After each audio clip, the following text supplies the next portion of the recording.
Assalamu alaikum.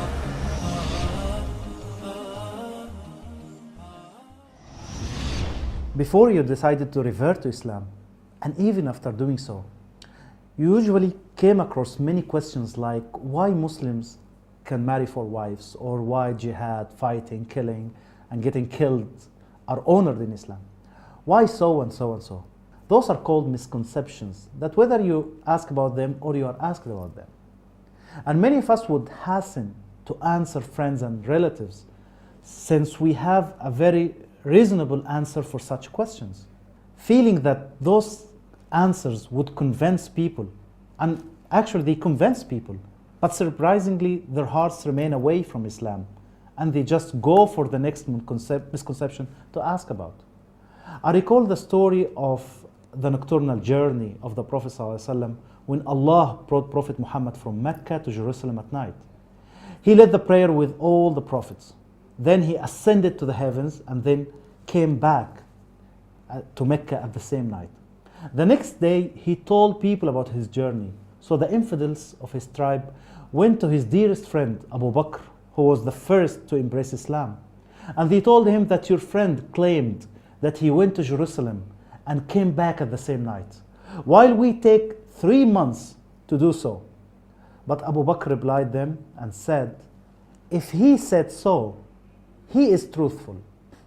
This is an amazing answer that shows the way to deal with misconceptions raised by yourself or by people who committed themselves to attack Islam.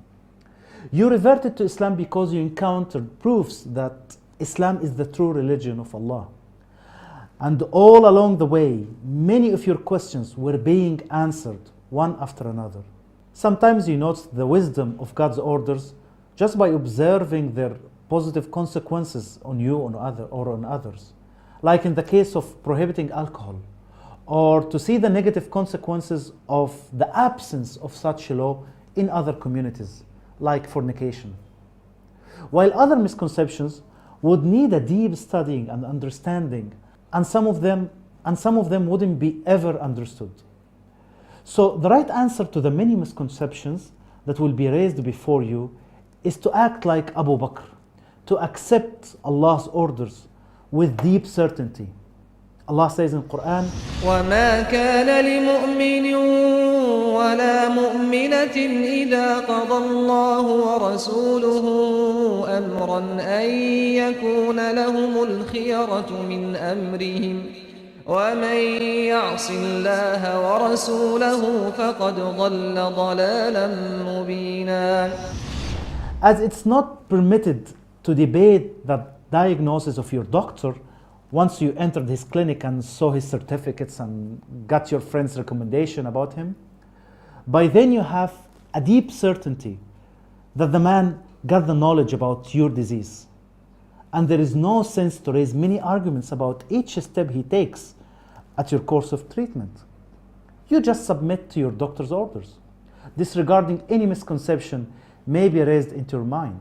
I see many Muslims who are reluctant to speak about some parts of their religion, or to narrate some verses like the verse of jihad or punishment, while Allah says, كتاب أنزل إليك فلا يكن في صدرك حرج منه لتنذر به وذكرى للمؤمنين.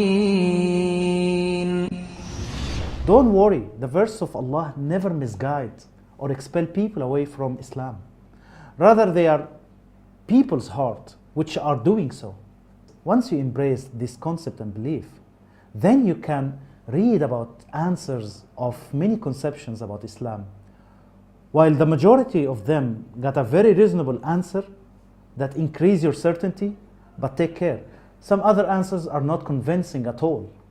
They were like if the author was trying to give whatever justification for what he didn't understand well.